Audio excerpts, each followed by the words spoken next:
إن الحمد لله نحمده ونستعينه ونستغفره ونعوذ بالله من شرور أنفسنا ومن سيئات أعمالنا. من يهده الله فلا مضل له ومن يضلل فلا هادي له، وأشهد أن لا إله إلا الله وحده لا شريك له، وأشهد أن محمدا عبده ورسوله. أما بعد، فأعوذ بالله من الشيطان الرجيم. بسم الله الرحمن الرحيم. فلما جاءهم الحق من عندنا قالوا إن هذا لسحر مبين ثم بعثنا من بعدهم موسى وهارون إلى فرعون وملئه بآياتنا فاستكبروا وكانوا قوم مجرمين. آیه 75 سوره یونس. در آیات قبلی الله متعال بعد از داستان نوح علیه السلام حالات انبیاء علیهم السلام بیان کرد که برای قومای خود آمده بودند، اما انبیاء علیهم السلام با سند و دلیل آمده بودند، لیکن مردم بنابر تقلید مردم سابقه مثل که قومای سابقه تکذیب کرده بودند، انبیاء علیهم السلام امی مردم هم نعوذ بالله تکذیب کردند. بجای از اینکه از راه تحقیق کار می گرفتن، می دیدن که در سخنهای انبیاء علیهم السلام برای از یا چی فایده های است، در جای از او شروع کردن در تکذیب انبیاء علیهم السلام. این سلسله که در تاریخ روان بود الله متعال به طریق اجمال ذکر کرد. تنها در اول مرحله که نوح علیه السلام بود، در مرحله آخری که موسی علیه السلام است، او داستان برای ما ذکر میکنه.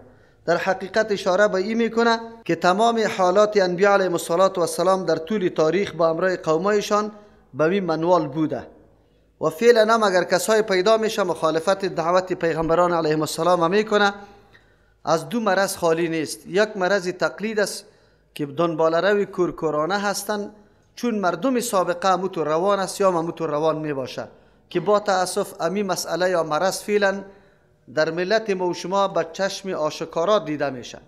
بجای از اینکه سخنای یک عالم تحقیق بکنن، ارزیابی بکنه، از منافع از او برای خود استفاده بکنه، میگن آیا دیگه علما نبوده یک تو پیدا شده؟ کل دلیلشان نمیسته که دیگه از تو که خیلی عالمی بزرگ بوده. پیش مردم عوام ما هر کس که خیتش کلان باشه او عالمی بزرگ است، از او خاطر میگه او چیزی نگفته، تو خیلی خرد آدم هستی. این یکی از جمله راههایی است که همیشه در طول تاریخ انسانیت به سوی راه انحراف رفته، نعوذ بالله راه تحقیق نپیموده، ارزیابی نکرده که ما باید چی بگوییم و چی بکنیم. دوم مرضی که در امتهای سابقه موجود بود همیشه تکبر بود، خود کلان تراشی. بجای از اینکه آن چیزی را که نمیدانستن میشنیدن، با گوش دل میشنیدن و از او برای خود استفاده میکرد، این مردمان نعوذ بالله تکبر کرد. الله متعال امید دو مرزه آلی در داستان موسی علیه السلام خب بر ما واضح بیان میکنه. فرعون و فرعونیا و ملعش چرا انکار میکنه؟ و آخو مردمای خیلی هوشیار است، در رأس حکومت قرار داره، معلومات کافی داره، تمام حالات مردم هم مشاهده کرده، صرف به این خاطر که چطور یک شخص بخیزه بر ما راهنمایی بکنه و ما باید مردم کلان باشیم. همه فضیلت ها و مرتبه ها باید منحصر در ما باشه. سردمدارات همیشه در طول تاریخ همیطور هستند و میگه هر کمالی که پیدا میشه ای باید بر ما باشه، ای برای کسی دیگری نباشه. از امو خاطر در مورد پیغمبر صلی الله علیه و سلم هم قومای شمیر میگفتن که بچه یتیم چطور بخیزه بر ما رهبری بکنه، بعدی کمال به ما داده میشد. یهود هم که راه انحراف در پیش گرفت و پیغمبر علیه السلام نپذیرفت، همین نقطه را مراعات میکرد که همه فضیلت ها باید منحصر در قوم بنی اسرائیل باشه، نه در قوم دیگه. زمانی که پیغمبر آخر زمان آخری پیغمبر در عرب ظهور کرد، یک دم سرپیچی کردن، در حالی که خود اینمی بنی اسرائیل یا یهود در مدینه منوره به این مقصد آمده بودند که پیغمبر آخری در اینجا میایه محل هجرتش است، اما نمیدانستند که از قوم عرب یا از بنی اسماعیل می باشه، بلکه وادا گمان خود میگفتند که از بنی اسرائیل است. زمانی که از او قوم نه آمد، از او خاطر راه انحراف در پیش گرفت. امروز هم سخت امتحان بزرگ متوجه ملت ماست. ملت های ما آلی دیده میشه که کی به خاطر رضای الله در انتخابات شرکت میکنه یا نمیکنه، حکم شرعی ازیر پرسان میکنه یا نمیکنه، و کیست که بنابر قومیت و ملتیت چقدر جانفشانی و قربانی میده.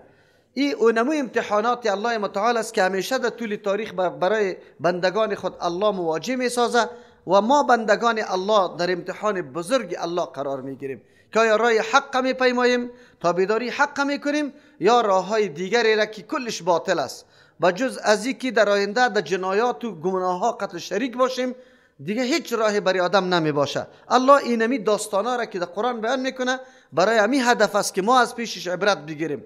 و هیچگاه نعوذ بالله اگر یک آدم دعوتگر ضعیف دیدیم و در مقابل خیلی نیروی قوی و حکمت بزرگ و سلطه بزرگ باشه، ما در پایلوی سلطه بزرگ استاد نشویم. اما آدمی غریبی که گپ حق میزنه از او پشتیبانی بکنیم. یک آدم نگوید که با یک پشتیبانی ما چی میشه. یک نفرم یک سخنش خیلی تاثیر داره. او کسی که ایمان از چیست آل فرعون است آورده او بسیار فایده ها را به موسی علیه السلام میرسانه.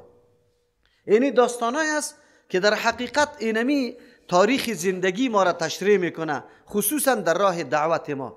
کی بود دعوت کرد و کی مخالفت کرد برای ما واضح میشه. ثم بعثنا من بعدهم موسی و هارون، بعد از او روان کردیم پس از انبیاء علیهم السلام سابقه و قومایشان، موسی علیه السلام و هارون علیهم السلام اردو برادر است، الی فرعون بسوی دعوت فرعون و ملائه، کسایی که سردارا و تابعدارای فرعون است. همیشه هر پاچا برای خود درباریا داره که مجلس ازیره پر کده می باشه یا را چاپلوسی کده می باشه. این میره ملع میگه که خورده خورده شکما را کلان کرده، اما در موقع مبارزه و مقابله باز یکیش نیسته. خدا مجلس ها کلان کلان گپ میزنه، ملع چیزی پر میگه یا مجلس ها را پر کده می بود. چه رقم روان کردم؟ بی آیاتنا، الله خشک روان نمیکنه کسی را. بی آیاتنا، با معجزات خود یا با دلایل توحید خود یا با احکام خود، کلش احتمال داره. فاستکبروا، چی کردن قوم؟ تکبر کردن. استکبار ایره میگه که در تو کلانی نیست نخو، لیکن تو دعوای کلانی را داری. چرا که کلانی یا بزرگی تنها و تنها به الله میزیبه. مخلوق الله محتاج است، بسیار ضعیف است، بریزی نمیزیبه که خود کلان بتراشه. لیکن چی کردن؟ فاستکبروا، خود کلان دانستن، ضرورت ندیدن که به سخنای موسی و هارون علیهم السلام گوش بمانن. و کانو بودن قوم مجرمین. علت استکبار است که سابق قوم مجرم بوده.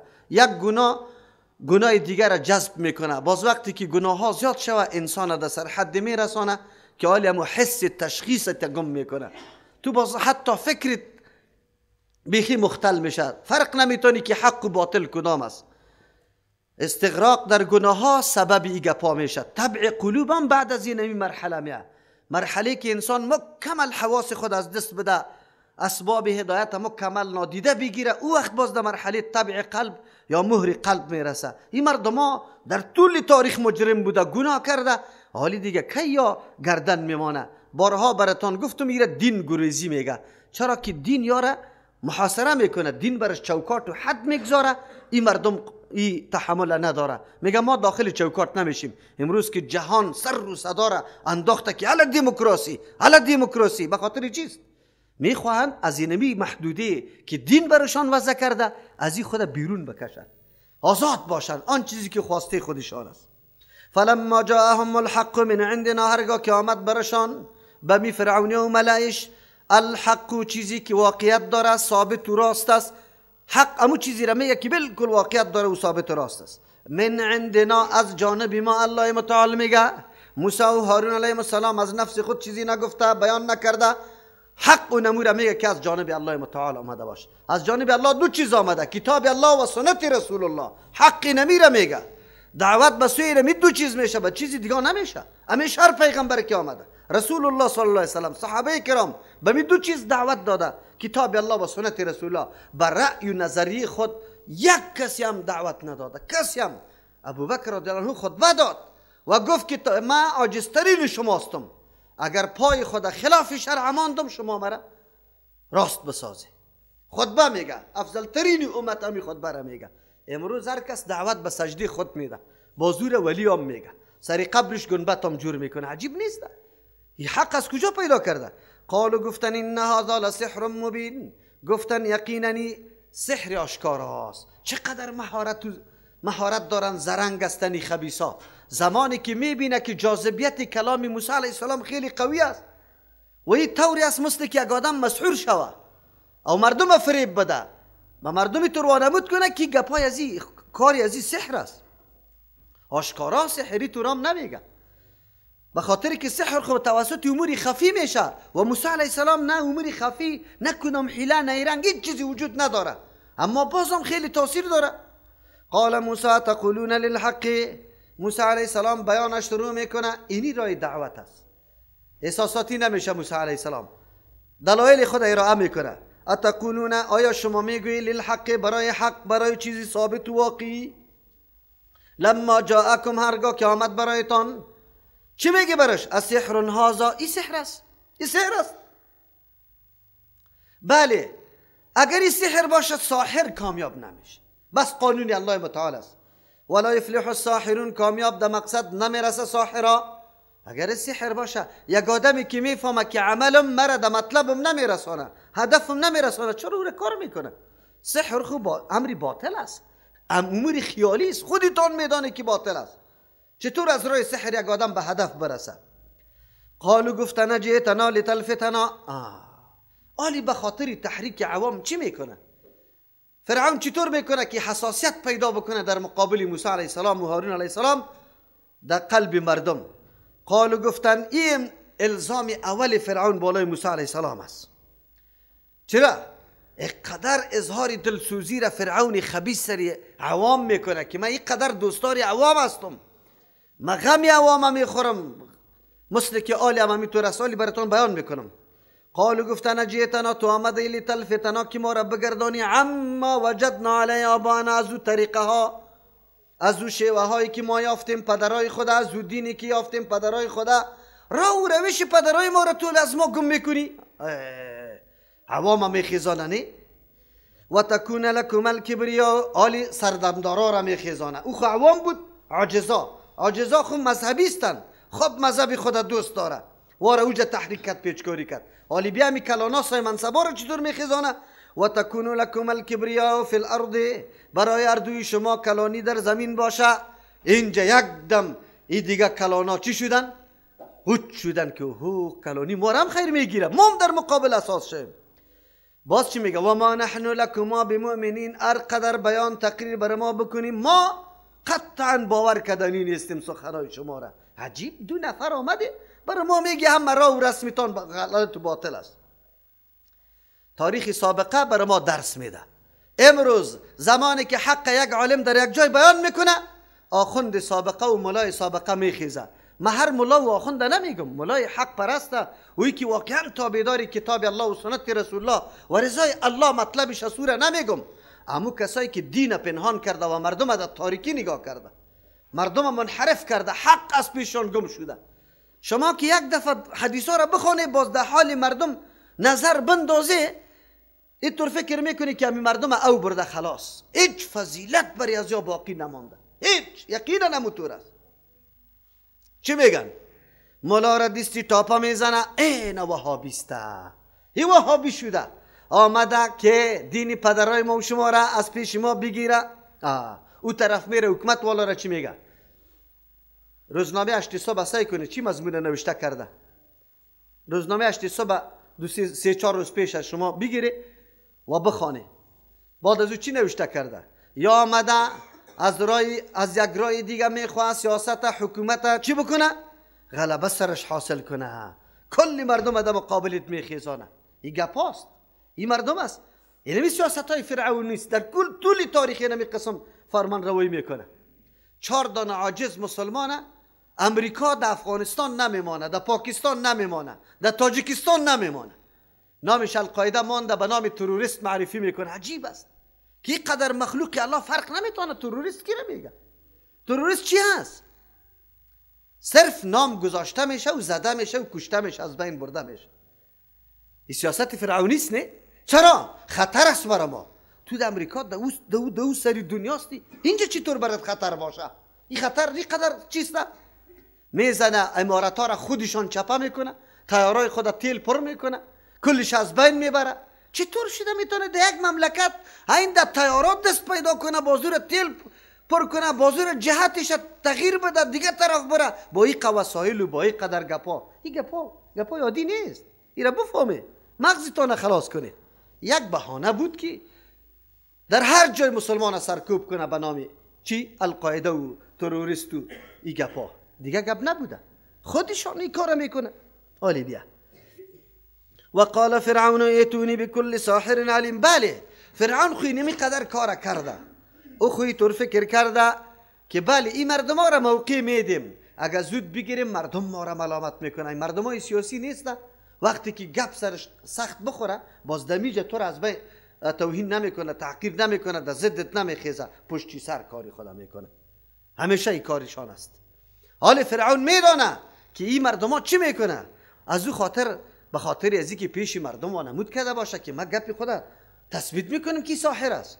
و قال فرعون یاتونی بكل ساحر علیم. فرعون گفت بیاری برام هر ساحری که ماهر باشه، مطلق ساحر نه، ساحرایی که خوب ورزیده باشه. فلما جاء السحرة، این داستان موسی علیه السلام در مختلف مواقع ذکر میشه، در هر موقع یک هدف علیحده داره. اینجا مقابله است. مقابله حق به کدام عنوان است؟ حق از اولم موسی علیه السلام با دلایل با معجزه رفته، با فرعون پیش کرده دستی خدا که روشنی میده، عصای خدا پیش کرده، برش معلومات شده، لیکن میگه این سحر است، السحر است. چه رقم مقابله میکنه؟ طریق مقابله را برای ما بیان میکنه. قوم چی عمله میکنه؟ قوم حق بین است یا مقلد کورکورانه است؟ قرآن برای ما واضح میکنه.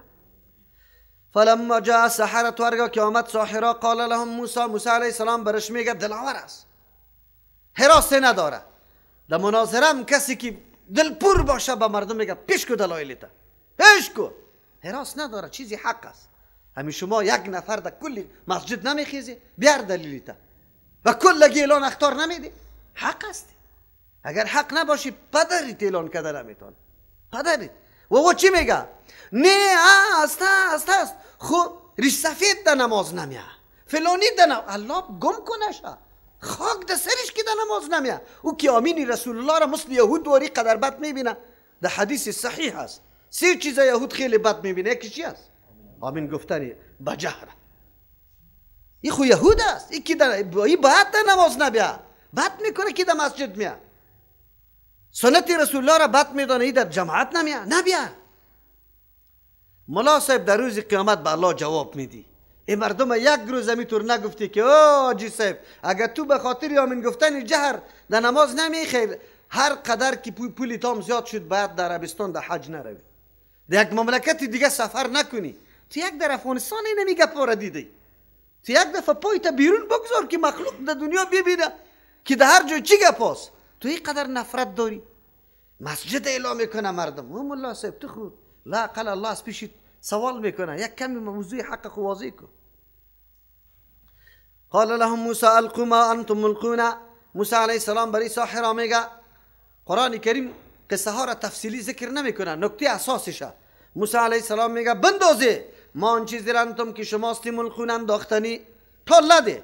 فلما القوا، این ساحره اول ادب کرده برای موسی علیه السلام، از او خاطر الله ایمان نصیبش کرده. فلما القوا، هرگاه که انداختن یا کلش ریسپانا غوله های چی چوبا را گرفته بود در میدان آورده بودن، یک دم چشم بندی کردن، در نظر مردم اژدها را معلوم میشد. قال موسی علیه السلام میگه ما جئتم، چیزی را که شما آورده، بهی ای با این چیز از سحر و سحر است، این سحر است که شما آورده، این چیزها به درد نمیخوره. ان الله سیبطله، نمیگه دمی طور موقع مردم نکته باریک پشتش میگرده، توحید می درس به انسان میده. نمیگه که من انشالله در مقابلت میخیزم سرم غالب نمیشی. چی میگه؟